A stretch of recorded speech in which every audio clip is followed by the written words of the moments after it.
How to open a Uber Eats driver account. Hello everyone, this is Lisa from Create, Login and Delete. Now let's get started. Make sure you have already downloaded Uber Eats driver account in your device.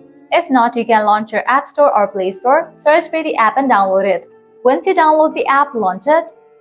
You will land to this kind of page. Welcome to the driver app. Now click on Continue. Now from this page, you can easily create your account.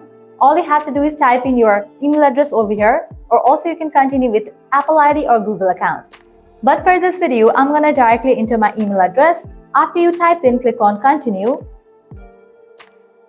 Now you will be receiving 4-digit code in your email address that you have just entered. So you can close this and check your mail.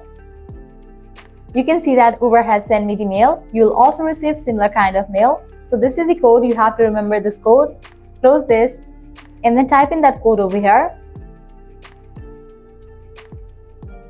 Now you will need to type in your phone number over here and then click on Next. After you type in your number, click on Next. Now you have to type in your first name and last name.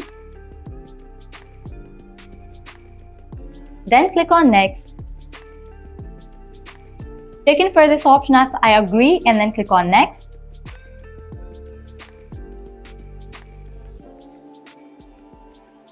And just with that, your account will be created. So this way you can easily open a Uber Eats driver account. At the end, if you guys find this video helpful, smash that like button, share and subscribe to our channel. Thanks for watching.